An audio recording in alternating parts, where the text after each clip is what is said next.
In this video, learn how to interpret two-card readings like a pro. So stay tuned.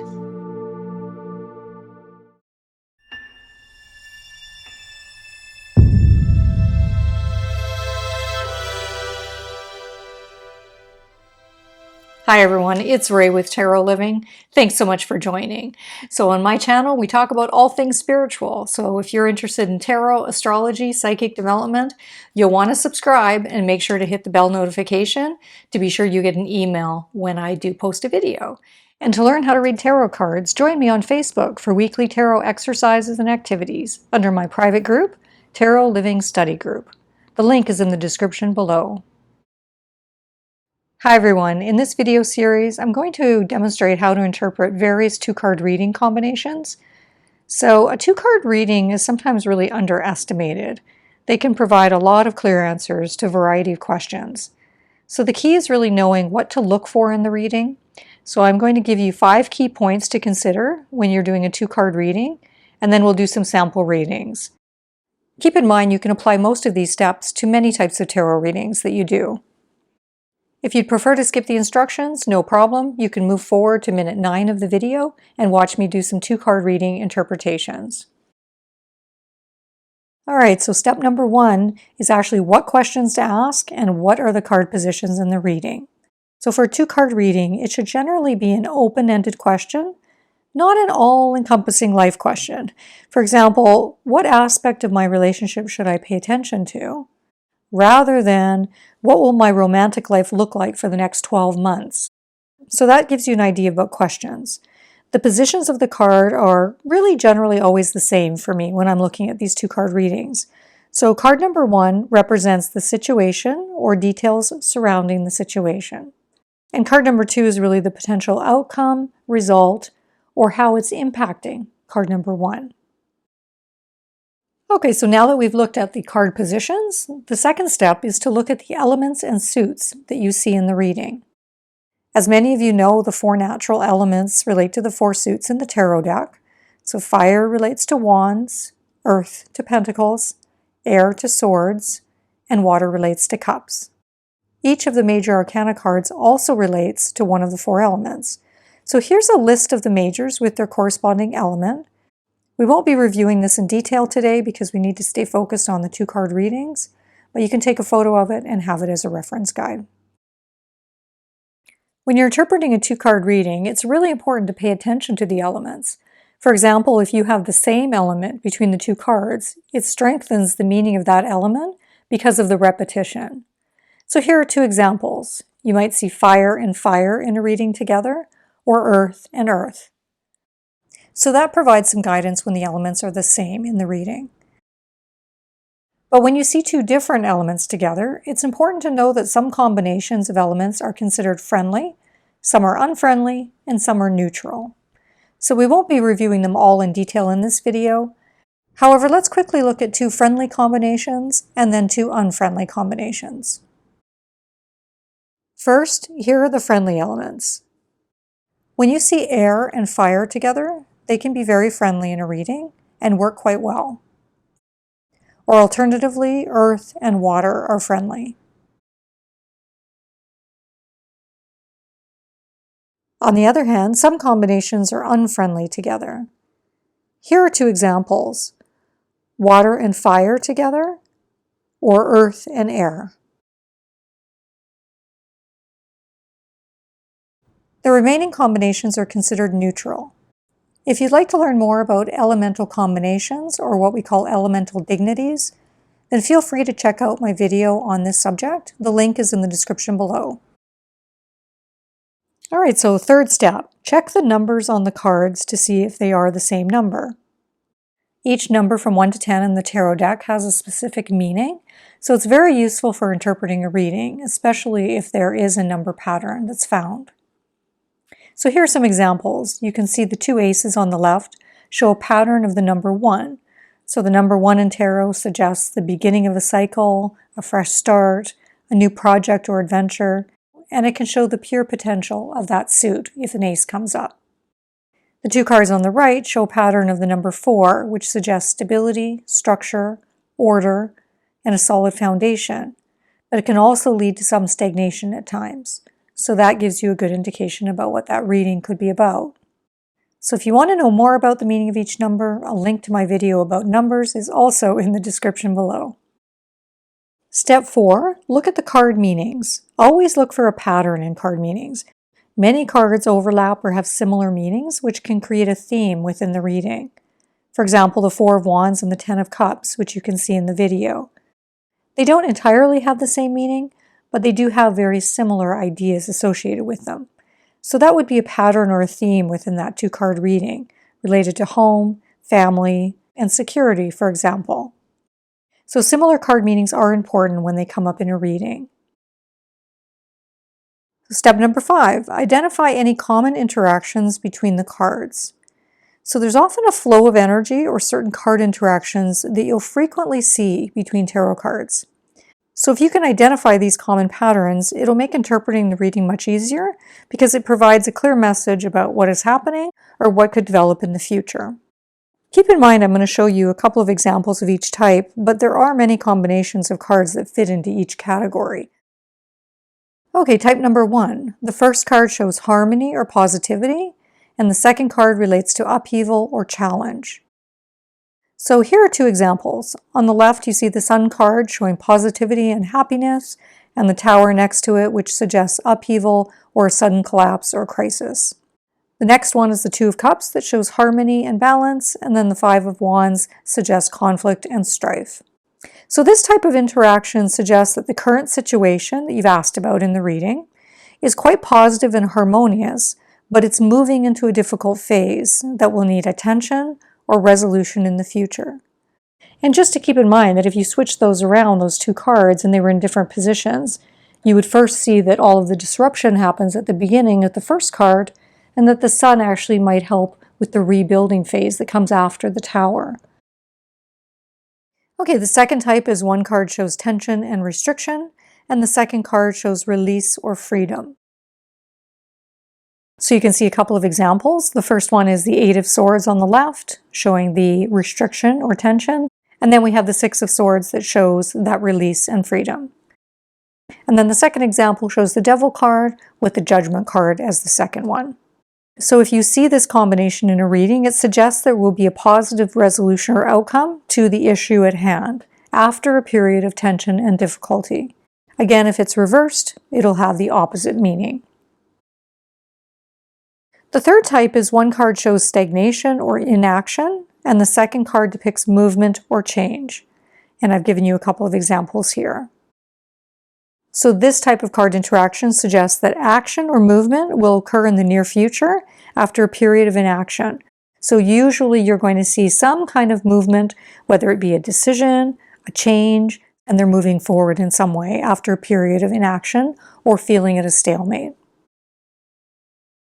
And the fourth type is one card shows an ending and the second one a beginning, which suggests that a fresh start is around the corner. So this is a really good interaction to see in readings because it really shows you that something is coming to an end and something else is going to be starting. So we see that a lot in other cards as well, such as the Wheel of Fortune, the Death card, all of the aces, the tens, etc. So I hope that's helpful in some way in terms of understanding how card interactions can tell you something about what's happening very, very quickly. Okay, so I'm now going to interpret some readings for you using these 5 steps. Okay, so the first question is, how will my job interview go on Tuesday? So the cards that came up are the Six of Wands and the Devil card. So just a reminder, card number 1, the Six of Wands, represents the situation or details surrounding the situation of the job interview. Card number 2 represents the potential outcome, result, or how it impacts card number 1. So the first thing I'll do is take a look at my elements. So Six of Wands relates to the element of fire, and the Devil card relates to the element of earth. So fire and earth actually can work reasonably well together at times. They may detract in other ways, so it's what we call neutral. It's a neutral combination. So that's not really jumping out at me as being, very important. We don't have, 2 elements that are the same, and we don't have 2 elements that are extremely unfriendly working together. The next step is I'm going to look at the numbers. So there actually is a number factor here. So if we take a look at the Six of Wands, of course that relates to the number 6. And then we look at the Devil card, which is 15. And many people will put the 1 and the 5, add them together, and it creates a 6. So there could be an aspect of the number 6 involved in this reading and what the number 6 means. So typically, the number 6 in tarot relates to harmony, balance, fairness, and cooperation. So these concepts might be important in the reading. So where we see a lot of harmony and balance and positivity with the Six of Wands, the Devil card shows us the ways in which we are not harmonious and that we are potentially out of balance. So this could be a factor in terms of, is this job or this job interview, is something going to be coming up that will create disharmony or imbalance that we need to maybe take a look at. So I think that's a factor in terms of interpretation for this reading. Next, we take a look at card meaning. Do we see any similarities in those card meanings that will create a theme within the reading? So for me, I don't see similarity between the card meaning of the Six of Wands and the Devil card, so we just move on to our next step. And the last step, and the one that jumps out to me the most, is card interaction. So for this one, we see a very positive card in the Six of Wands that shows, triumph and success and a lot of positivity. And then we've got the Devil card, which is showing all about the restrictions, limitations, or being attached to certain things that are very negative and not good for us. So this card interaction is going from something very positive or harmonious to something that's very challenging or difficult. So that's definitely a factor in this reading. So my interpretation then would be that the interview will actually go quite well, I would anticipate, on Tuesday by looking at the Six of Wands. So this suggests to me that when you go into the interview, you might be able to make a really good impression in terms of the energy and enthusiasm that you bring to the table, because it's a wand card, and also maybe some charisma, because wand and charisma kind of go together. So the energy you're putting forth might be quite positive, and the interviewer might be very impressed by that. This card also suggests that there's a sense of celebration and triumph. So it wouldn't surprise me at all if you actually go to the interview, and we've all had this happen, where the person is really ready to find that, that right fit for the job, and they actually will offer you the job perhaps on the spot or very quickly after. So there's something very positive about what's going to happen at that interview by the Six of Wands. However, the Devil quickly follows that, so it's going to be impacting the situation, and it's suggesting that something about that job that may cause you to feel quite restricted or trapped, or perhaps you're going to be enticed, by money, or feel kind of manipulated or controlled somehow. So if I pulled these cards before the job interview, it would really prepare me, and I would ask some serious questions during the job interview. So I would be asking things like, what kind of hours would I be expected to work for this job? Potentially, they might be willing to pay you a very good salary, and it might look good up front, but maybe they want you to do a significant amount of overtime, and that can create a lot of imbalance. Because the Devil card can sometimes suggest, workaholism for, material benefit or for status, for example. So you need to make sure you don't fall into that trap. So you'd want to just ask the questions of what kind of hours would I be expected to work? I would also ask, what is the supervisor or boss's approach to employees? Are they fairly controlling or micromanaging? Or do they allow their employees to have a lot of freedom? Because the Devil is not really saying there's going to be a lot of freedom here. So those are really important things. What's my personal freedom going to look like as opposed to my work requirements? Because the last thing you want is to step into a job where your personal freedom is taken up because you're working so much. And then you have very unhealthy work-life imbalances, that are created. So these are really good questions to ask during the job interview. So I hope this reading is helpful in some way. Okay, I have another 2-card interpretation to share, but first, just a reminder, don't forget to like this video and please subscribe. I'll be posting another video shortly with 3 more interpretations, including relationship questions and how to handle court cards in a 2-card reading. Also, don't forget to sign up for my private tarot study group on Facebook. I post various weekly exercises and activities, and I provide tarot mentorship. The link is in the description below. So the next question for the second reading is, how can I further develop my tarot reading skills? And the cards that came up are the High Priestess and Three of Cups. So in this reading, what jumps out at me first is when I'm looking at my elements, I see a similar element. So the High Priestess is ruled by the moon, and it relates to the element of water. And the Three of Cups, of course, relates to the element of water because it's a cup card. So we have two water element cards in this reading. So that's important, which we'll talk about in a moment. All right, so the next step is reviewing numbers on the cards. So in this reading, we have a 2 and a 3. Now, they aren't the same number, but I would briefly review the meaning of each number in my mind. The number 2 associated with the High Priestess suggests balance or finding a middle way, or intuitively going within with regard to assessing next steps. The number 3 often represents creativity, manifestation, and growth, along with networking and connecting with more than one person. So that tells me something about this reading, and I'm going to keep that in the back of my mind as I move forward to assess the reading further. All right, next I'll take a look at card meanings. So I'm quickly reviewing the cards to see if there are any similarities between the two card meanings that would create a theme or pattern in the reading. So I'm not seeing a theme or similarity in terms of card meaning for the High Priestess and the Three of Cups, although as we previously reviewed, they both fall under the element of water, which is their main similarity. So based strictly on card meaning, I don't see a theme that's present here, so I'll just move on to the next step. So the next thing is we look at the card interaction. So in this reading, it's not some kind of extreme, between positive and negative. It's just very calm. Both cards are quite positive. Both cards show some peace or enjoyment. So there isn't one card showing a lot of positivity and then the other card suggesting a lot of negativity or difficulties. But in terms of movement and card interaction, there is actually one thing that stands out to me. So you're going from a situation from solitude to socializing, which will be important in this reading. So the High Priestess is a card about looking within. So it's very much an internalized, card and experience. And the second card, Three of Cups, is all about how can I expand out and connect with others. So that's something that jumps out to me that we'll talk about. So let's look more closely at the concept of cups and water, because that's really driving, I think, the reading, that we have two water cards. So remember the question, how can I further develop my tarot reading skills? So cups and water suggests that intuition, spirituality, connecting with your emotional self will be really important in terms of this person's tarot development. Second, I think the message is maybe to leave logic behind for a while and move into creatively and intuitively reading tarot for a period of time. And then also the High Priestess suggests that meditation, trusting your inner wisdom, and intuition is important.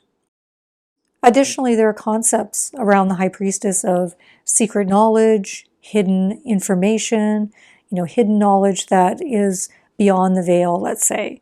So it tells me that there's going to be an intrigue for this person of really going beyond the veil and really getting into the secret messages, knowledge, and symbolism that are in the tarot and using those things in an intuitive way within a reading. And then we get to the Three of Cups, which shows us a whole other factor of what this person could do to develop their tarot reading skills. So I would really say that this person should consider joining a tarot group or making spiritual connections with friends that have the same interest, or specific groups that read tarot that you could join in order to learn a lot from other people. The Three of Cups is ruled by the planet Mercury, so it relates to communication and learning. So it'd be perfect if you had a group where you could talk about tarot, share ideas about tarot, and then learn through others. I think that would be really important for this person's development in terms of their tarot reading skills. So this is a very positive reading showing the ways that this person could connect not only with their own inner wisdom and guide and intuition, but also augment that with connecting with others and groups and learning more through that avenue as well. So I hope that helps to understand how I would read these two cards. Thank you so much for joining. Stay tuned for the next video that will include more two-card reading interpretations.